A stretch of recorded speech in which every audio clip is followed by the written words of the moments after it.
Math সলিউশনের পক্ষ থেকে সবাইকে স্বাগতম। আশা করি সবাই ভালো আছে। আজ আমরা শিখব নবম দশম শ্রেণীর সাধারণ গণিতের 3.4 এর জন্য যে ভাগশেষ উপপাদ্য লাগে সেই ভাগশেষ উপপাদ্য অর্থাৎ রিমাইন্ডার থিওরাম।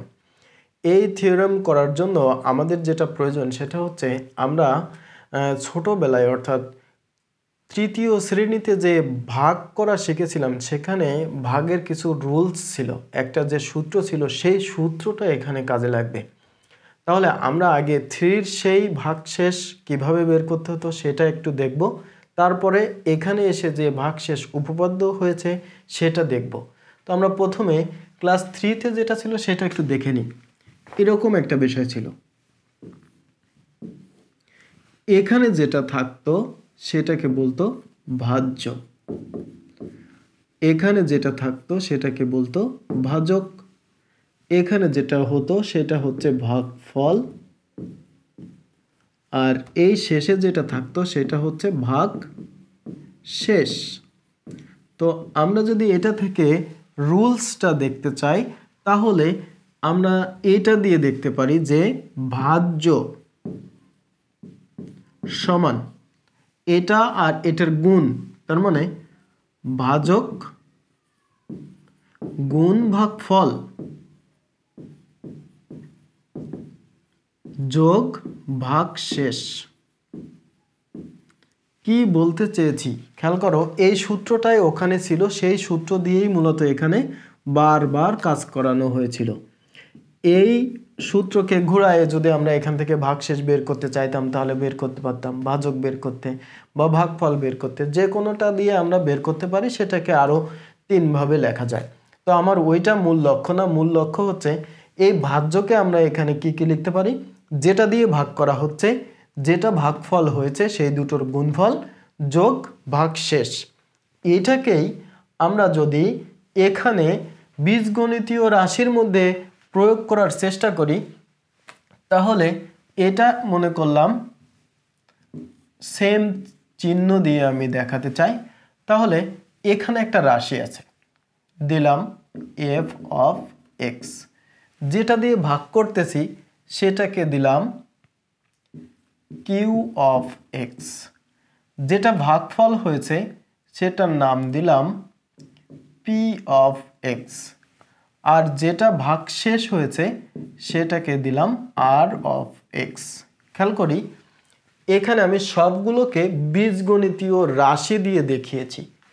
তো এটাকে আমরা যদি এফ অফ এক্স এই আকারে লিখতে চাই তাহলে আমরা লিখতে পারি, দেখো এফ অফ এক্স ছিল ভাজ্য, এই যে এফ অফ এক্স বসালাম, সমান কিউ অফ এক্স ভাজক গুণ ভাগফল মানে পি অফ এক্স বসাই দিলাম, প্লাস রিমাইন্ডার ভাগশেষ আর অফ এক্স।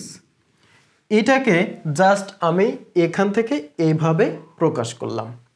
এখন আমাদের এই ভাগশেষ উপপাদ্য বা রিমাইন্ডার এইটা বের করার জন্য আমাদের এখানে একটা ছোট্ট রুলস আছে, সেটা কি, সেইটা দিয়ে যদি আমরা এখানে একটা কাজ করতে চাই, আমি যে কোনো একটা উৎপাদকের বিশ্লেষণ আগে করতে চাই। মনে করলাম x square minus x plus minus D minus 30, এটাকে আমরা যদি এক্স মাইনাস 6 দিয়ে ভাগ করি, ক্লাস 7-এ এরকম ভাগ ছিল, তো আমরা যদি এটা দিয়ে ভাগ করি, খেয়াল করো আমরা শুধু এই সবচেয়ে বেশি পাওয়ারটাকে দেখি, এক্স স্কোয়ার, এখানে এক্স আছে, তো আমরা যদি এক্স দিয়ে এই এক্সকে গুণ করি তাহলে এক্স স্কোয়ার হবে, সেই অনুযায়ী আমি এইটা দিয়ে গুণ করতেছি, পরে কি আছে বা এর পরে কি আছে সেটা দেখতেছি না। তাহলে এটার সাথে এটা গুণ করলে হয় এক্স স্কোয়ার, এটার সাথে এটা গুণ করলে হয় মাইনাস 6x। তাহলে আমাদের এখন বিয়োগ করার পালা, বিয়োগ করতে গেলে এখানে চিহ্ন চেঞ্জ হবে, দিলাম চেঞ্জ করে, এটা আর এটা বাদ গেল, এটার সাথে এটা ব্যালেন্স করি আমরা, এখানে 6x আর এটা হচ্ছে মাইনাস এক্স, এটা কিন্তু প্লাস হয়ে গেছে এখন, তাই যদি হয় তাহলে 6টা থেকে একটা বাদ গেলে থাকে 5টা, 5x মাইনাস এই 30 কেটে নিয়ে আসলাম। এখন দেখো এইখানে আছে 5x আর এইখানে আছে শুধু এক্স। তো আমরা যদি এখানে এই এক্সকে +5 দিয়ে গুণ করি তাহলে আমাদের 5x হয়। দেখো এটার সাথে এটা গুণ করতেছি, তাহলে 5x a + a - a minus 5 30। তাহলে আমাদের ভাগশেষ কি হয়েছে? শূন্য হয়েছে। এখানে আমরা যদি গুণ না দিয়ে শূন্য দিই তাও কোনো অসুবিধা নেই, আমরা জাস্ট বিয়োগ করেছি। এখন মজার ব্যাপারটা হচ্ছে এটা তো নিঃশেষে বিভাজ্য হয়েছে, মানে ভাগশেষ কত হয়েছে? শূন্য হয়েছে। তো এইটাকে আমরা যদি এরকম দেখতে চাই তাহলে আমি এটাকে ধরলাম f of x সমান এখানে কি আছে? x² - x - 30। কি করেছি আমি? এইটাকে উঠিয়ে এখানে লিখেছি, তার নাম দিয়েছি f of x। এই অনুযায়ী এখন আমরা একে কি দিয়ে ভাগ করেছি? এইটা x - 6 দিয়ে ভাগ করেছি। ভাগ করলে ভাগশেষ কত হয়েছে? শূন্য হয়েছে। এখন আমরা এখান থেকে একটা রুলসটা তৈরি করতে চাচ্ছি। খেয়াল করো, আমরা যদি এই আকৃতিতে এটাকে লিখতে চাইতাম তাহলে এরকম লিখতে পারতাম। এখান থেকে আমরা আগেরটা লিখেছি এখান থেকে, এখন লিখতেছি এটা থেকে। এটার নাম দিয়েছি কি? f of x বসালাম সমান যা দিয়ে ভাগ করতেছি সেটা কত? x - 6। এখন আমাদের প্রোডাক্ট হয়েছে কত? যেটা বের হয়েছে সেটা কত? সেটা হচ্ছে, আমরা এটাকে নাম দিতে পারি p of x, না হলে এখানে আচ্ছা দিয়ে দিলাম p of x। এটা আমাদের ভাগফল হয়েছে, তাহলে এটাকে লিখলাম p of x। বইয়ে এটাকে h of x লেখা হয়েছে। তোমরা যে কোনো কিছুই দিয়ে প্রকাশ করতে পারবা, মূল জিনিসটা বুঝতে হবে। ভাগশেষ কত হয়েছে? শূন্য। তাহলে এটা r of x বা r, সেটা আমরা পেয়েছি শূন্য। আমি এখানে শর্ট করে একটু লিখে রাখলাম। মূল কথা হচ্ছে এটা দিয়ে ভাগ করতেছি। কাকে ভাগ করতেছি? এই f of x কে ভাগ করলে আমাদের ভাগশেষ কত হয়েছে? শূন্য। আমি এখানে লিখে রেখেছি, সেইটা আমরা একটু অন্যভাবে দেখব। দেখো আমাদের যেটা দিয়ে ভাগ করতে হচ্ছে সেটা সমান যদি শূন্য বসায় তাহলে এখানে x এর মান আসে কত? 6। এই 6 f of x অর্থাৎ এই x এর পরিবর্তে আমরা একটু বসায় দেখব। f of 6 বসালে কি হয়? এই 6² মাইনাস এখানে কত হয়? 6 আর এটা হচ্ছে 30। তাহলে আমাদের এটা হয় 36 মাইনাস এই দুটো মিলে দেখো 36। তাহলে দেখো কত হয়েছে? শূন্য। তাহলে আমার বিষয়টা ছিল আমরা f of x K x - 6 দিয়ে যখন ভাগ করেছিলাম, এই যে x - 6 দিয়ে এটাকে ভাগ করেছি, ভাগফল যা হোক না কেন ভাগশেষ হয়েছিল শূন্য। তো আমরা এখন দেখলাম যে এই যেটা দিয়ে ভাগ করতেছি সেটা শূন্য বসিয়ে x এর যে মান পাচ্ছি অর্থাৎ চলকের যে মান পাচ্ছি সেই মান যদি এই মূল সমীকরণ বা রাশির মধ্যে বসাই দিই, অর্থাৎ এই ফাংশনের মধ্যে এই মূল রাশিটার মধ্যে যদি আমরা ওই 6টা বসাইছি তাহলে আমাদের উত্তর হয়েছে শূন্য। তার মানে এটা হচ্ছে কি? ভাগশেষ শূন্য। এই যে ভাগশেষ শূন্য, এই ভাগশেষ শূন্য আমরা এখানে বের করেছি। তাই যদি হয় তাহলে আমরা একটা জিনিস উপলব্ধি করতে পারি, এটা দিয়ে যেহেতু এটাকে নিঃশেষে বিভাজ্য করা গেছে তাহলে এর একটা উৎপাদক হচ্ছে এটা।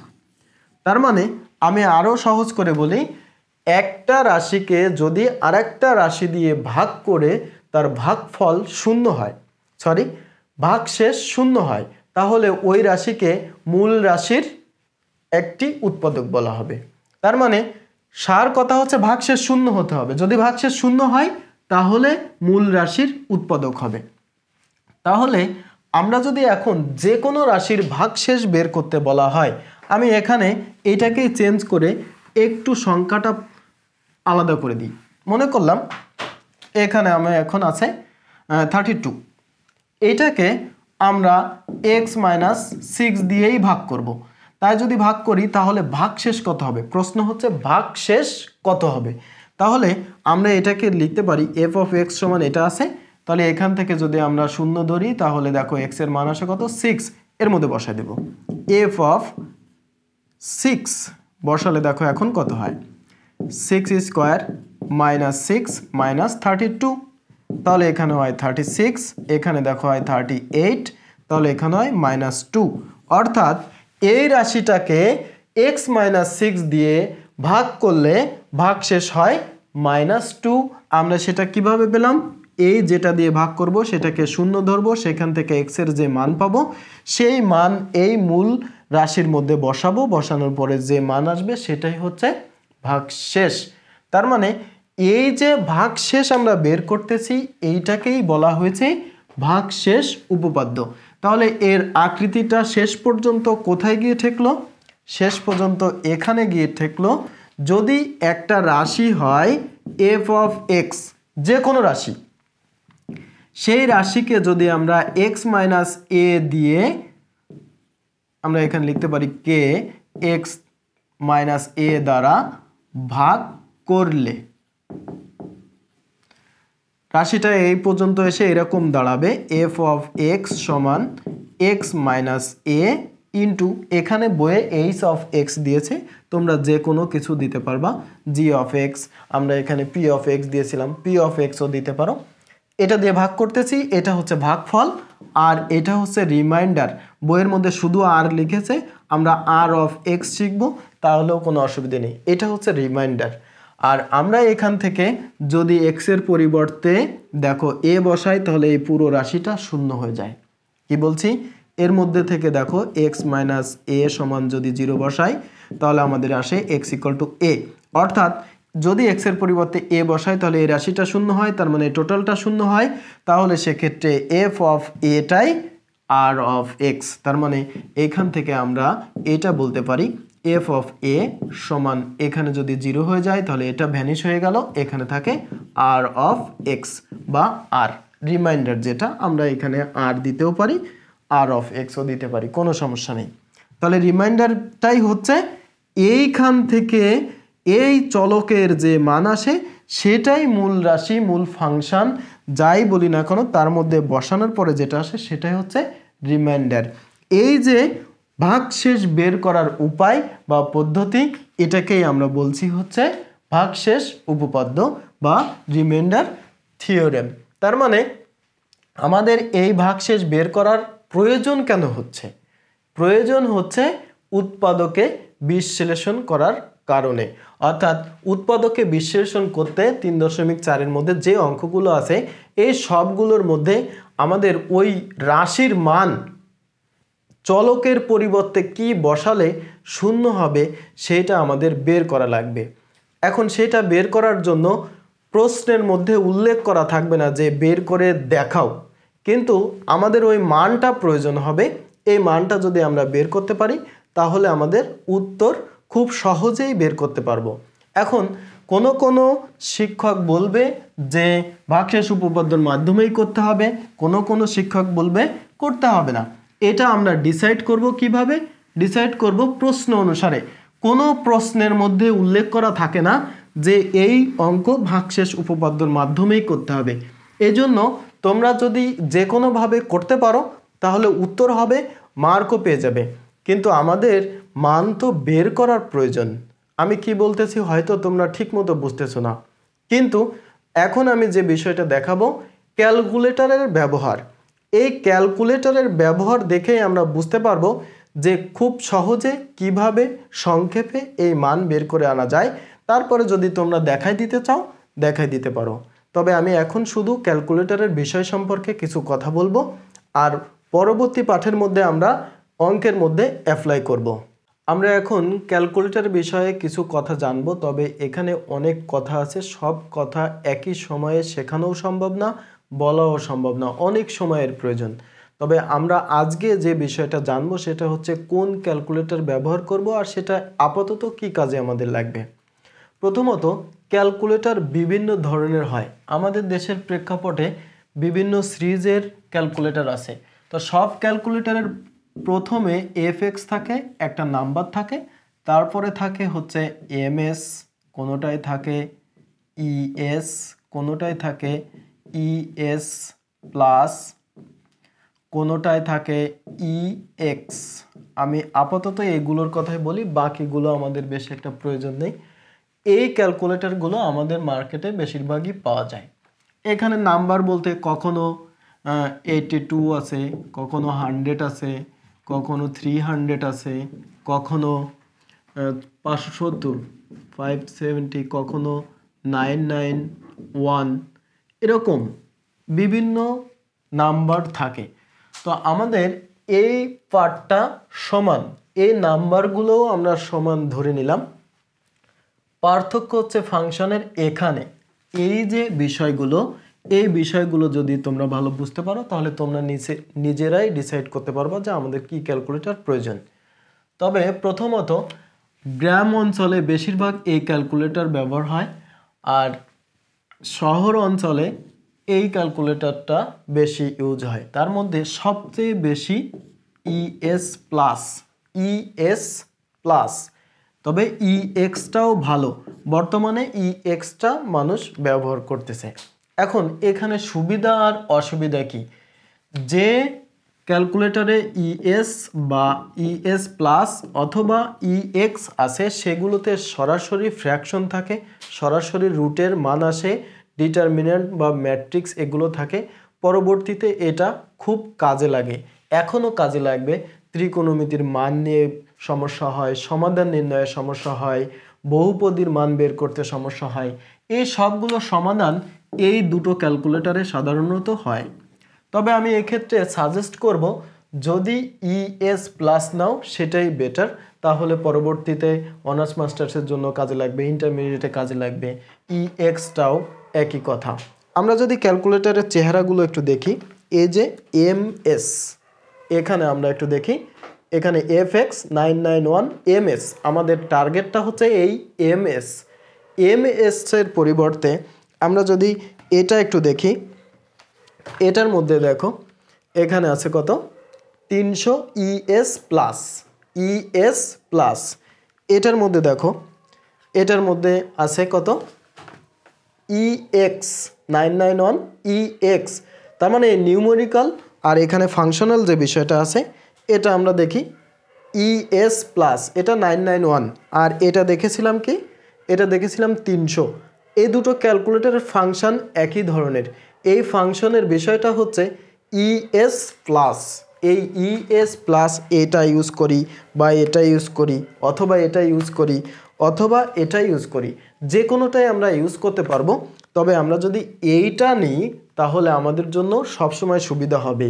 আর এইটা নিলে, এই যে এমএসটা নিলে কিছুটা অসুবিধা আছে। সেই অসুবিধাটা এখন যদিও অত ভালো বোঝা যাবে না, তারপরেও আমরা যখন এই 3.4 অঙ্ক করা শুরু করব তখনই বুঝতে পারবো যে আমাদের কি অসুবিধা। তো আমি তোমাদের জন্য সাজেস্ট করব যে এই ক্যালকুলেটরটা অ্যাভয়েড করতে। এখন কেউ মনে করতে পারো আমাদের এই ক্যালকুলেটর তো কেনা হয়ে গেছে, তাহলে আমরা কি আবার এই ক্যালকুলেটর কিনবো? আমি সাজেস্ট করব এই ক্যালকুলেটর চেঞ্জ করে আমরা ইএস প্লাসটা যদি কালেক্ট করতে পারি তাহলে পরবর্তীতে এর ব্যবহার সম্পর্কে আমাদের যেহেতু এখনই জানা থাকবে, তাহলে ইন্টারমিডিয়েট বা তার পরবর্তী সময়ে এটা খুব কাজে দেবে।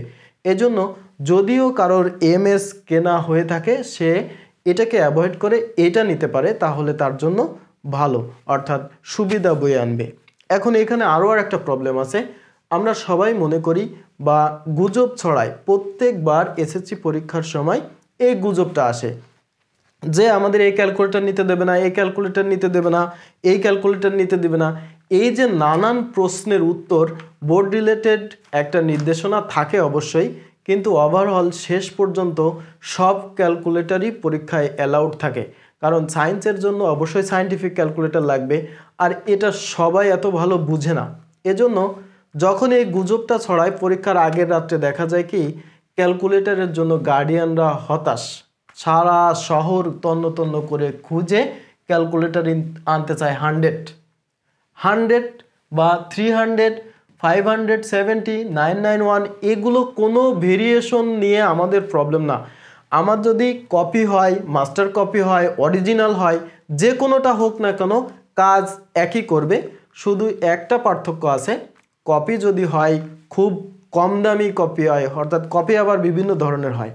একটা অরিজিনাল, সেখান থেকে মাস্টার কপি, তারপরে থেকে আবার কপি, তারপরে আবার কপি। আমরা সাধারণত যেটা অরিজিনাল হিসাবে কিনি যে 1200 বা 1100 টাকা দিয়ে বা 1300 টাকা দিয়ে, এটাও কিন্তু মাস্টার কপি, অর্থাৎ অরিজিনাল না। অরিজিনাল শুধু শোরুমে গেলে পাওয়া যায়, সেটার দাম অনেক বেশি। আমরা এটা ইউজ করতে চাই না, আমরা ইউজ করতে চাই নর্মালি এইটা ইএক্স অথবা ইএস প্লাস, এই দুটোর যে কোনো একটা তোমরা কালেক্ট করো তাহলে তোমাদের জন্য মঙ্গল। অর্থাৎ আমরা চেষ্টা করব এই ধরনের একটা ক্যালকুলেটর নিতে, অর্থাৎ ES প্লাস 991 না হোক, 100 হোক অসুবিধে নেই, 300 হোক অসুবিধে নেই, যে কোনোটা নেওয়া হোক না কেন কোনো ঝামেলা নেই। পার্থক্য শুধু এই জায়গাটুকু আমি বারবার বলছি, সেটা হচ্ছে এমএসটাকে আমরা অ্যাভয়েড করি, ইএসটা গ্রহণ করি। ES প্লাস এটা আরও ভালো, EX এটা আরও ভালো, এই দুটোর যে কোনোটা নিতে পারি। EX প্লাস নিলে এখানে EXটা নিলে ডিটারমিনেন্টটা থাকে বা ম্যাট্রিক্সটা থাকে খুব সুন্দর করে, পরবর্তী জেনারেশন অর্থাৎ ইন্টারমিডিয়েট বা তারপরের বছরগুলোতে কাজে লাগবে। এজন্য আমি আবার রিপিট করে বলি, আমি সাজেস্ট করব এই দুটো ক্যালকুলেটর ES প্লাস আর EX, এই যে কোনো একটা নিলে তোমাদের জন্য খুবই ভালো হয়। আর ওই পরীক্ষার চিন্তা করার দরকার নেই, পরীক্ষাতে যে কোনোটাই পরীক্ষায় চলবে, যতই নির্দেশনা থাকুক না কেন শেষ পর্যন্ত দেখা যাবে যে উচ্ছৃঙ্খলতা এসে তারপরেও শৃঙ্খল হবে, যার কাছে যা আছে সেটা নিতে পারবে। অর্থাৎ এত বছর ধরে এটাই হয়ে আসছে, আমরা প্রত্যেক বছর এর সম্মুখীন হই। এমনও দেখা গেছে ক্যালকুলেটর নিয়ে নিছে যে এটা চলবে না, তারপরে আবার যার ক্যালকুলেটর তার কাছে পৌঁছে দিতে বাধ্য হয়েছে, কারণ এটা ছাড়া পরীক্ষা দেওয়া পসিবল না। এজন্য এটা থাকবে, এটার মধ্যে কপিও হয়, এটা নিয়ে এত হেজিটেট হওয়ারও কিছু নেই, এটা যে কোনোটা নিতে পারবে। তো আমি যেটা বলতেছিলাম ES প্লাসটা আমি এটা দিয়েই বেশি শেখাবো, যদিও আমার সবগুলোতে শেখানো উচিত, তো আমি অন্যগুলো দিয়ে একটা একটা করে শেখাবো আর ES প্লাস দিয়ে সবগুলো শেখাবো। অর্থাৎ এখানে 3.4-এ যতগুলো অঙ্ক আমরা করব বেশিরভাগই এই ES প্লাস দিয়ে করব, তাহলে আমাদের জন্য সহজ হবে। আর এই MS দিয়ে আমি একটা বা দুইটা অঙ্ক করব, আর বাকি যে দুইটা ক্যালকুলেটর আছে এর মধ্যেও এটার মধ্যে ফাংশনটা একই। তো আমরা একটা অঙ্ক নর্মালি একটু দেখি ক্যালকুলেটর দিয়ে আসলে আমাদের কি করতে হবে। মনে করো আমরা একটু আগে যে অঙ্কটা দেখেছিলাম x² - x প্লাস -30, এরকম একটা অঙ্ক আমরা দেখেছিলাম। এই অঙ্কটার মধ্যে আমি এই ক্যালকুলেটর দিয়ে ওই সেই মানটা খেয়াল করে দেখো, আমরা x = 6 বসায় দেখতে চাচ্ছিলাম যে এর মান কত হয়। সেই মানটা আমরা এখানে কিভাবে দেখতে পারি আমি শর্টকাটে অল্প একটু দেখাবো। এখানে খেয়াল করে দেখো আলফা দেওয়া আছে, শিফট দেওয়া আছে, আমি জানি অনেকে এটা তুলতে পারো, তা তুলতে পারলেও আমি আবার একটু দেখাচ্ছি যাতে সবার জন্য ভালো হয়। এই আলফা কিছুটা পিঙ্ক কালার, এই যে এখানে বডির উপরে যে লেখাগুলো আছে এগুলো দেখো পিঙ্ক কালারের কয়েকটা কালার আছে, আর এই যে শিফট লেখা কিছুটা হলদে টাইপের, এই টাইপটা শিফট লেখা দেখো ওই কালারের অনেকগুলো লেখা আছে বডির মধ্যে, এই যে ম্যাট্রিক্স লেখা, এখানে ভেক্টর লেখা। তো আমাদের কাজ হচ্ছে এখানে x² - x -30 এটা ক্যালকুলেটরে উঠানো। তো এটা যদি আমরা উঠাতে চাই তাহলে এটা আলফা প্রেস করব, কারণ আমার এই x লেটারটা পিঙ্কে আছে দেখো বডিতে, তার মানে আমি আলফা আগে প্রেস করছি, এখন যদি এটা দিই তাহলে আমার x চলে এসেছে। এরপরে স্কোয়ার দেখো এখানে বাটনের উপরে স্কোয়ার আছে, তাহলে আমি এটার উপরে স্কোয়ার দিলাম। এরপরে দেখো কত আছে -x, তো আমি দিলাম মাইনাস, আবার আমার x লিখতে হবে, তাহলে এই x লেখার জন্য আমাকে কি করতে হবে, এই আলফা দিয়ে এই x, তারপরে কি আছে -30 দিলাম -30। এটা দেওয়ার পরে আমি দেখতে চাই x এর মান 6 বসালে এই রাশির মান কি হয়।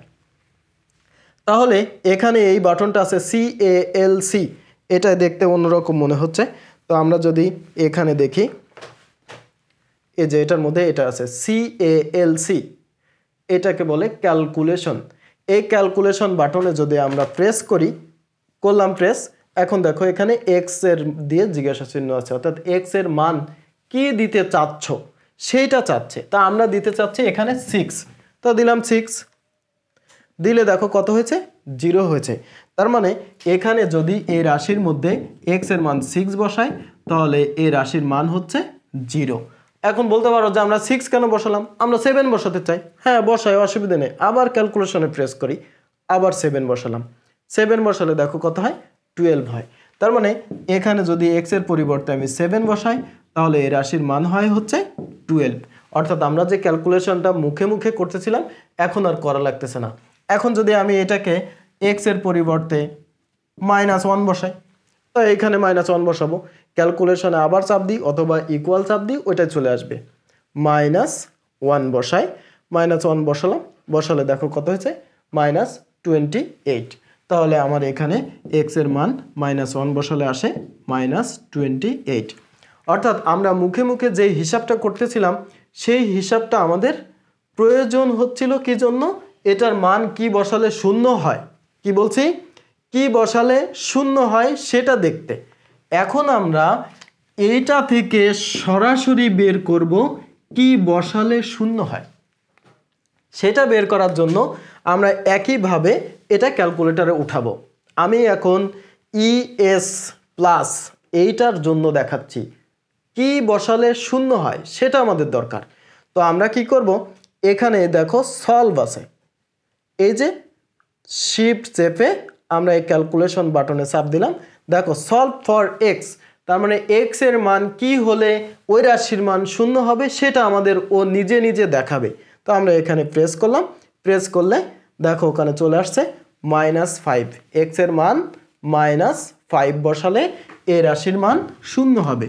তার মানে x = -5 যদি আমরা এই রাশির মধ্যে বসাই তাহলে এর ভাগশেষ হবে 0। অর্থাৎ এখান থেকে আমরা বলতে পারবো x + 5 ওই রাশির একটা উৎপাদক।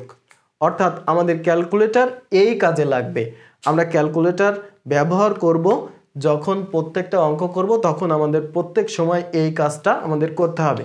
দেখো আমাদের ক্যালকুলেটরে এটা দিয়ে দিয়েছে, তারপরেও আমি একটু দেখাতে চাই।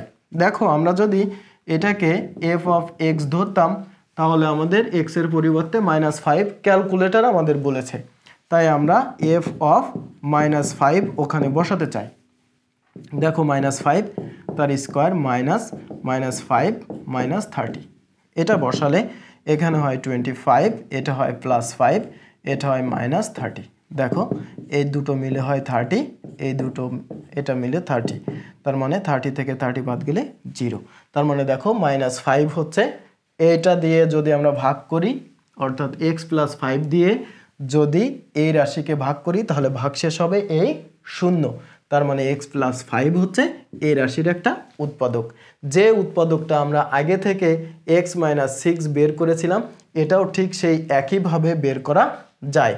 এখন কথা হচ্ছে ক্যালকুলেটর এক একজনকে এক এক রকম উত্তর দিবে, অর্থাৎ কাউকে এইটা -5 দিবে আবার কাউকে 6 দিবে। আমি যদি এই অঙ্কটাই অন্য একটা ক্যালকুলেটরে উঠাই, সাপোজ MSAই আমি উঠাই, α(x²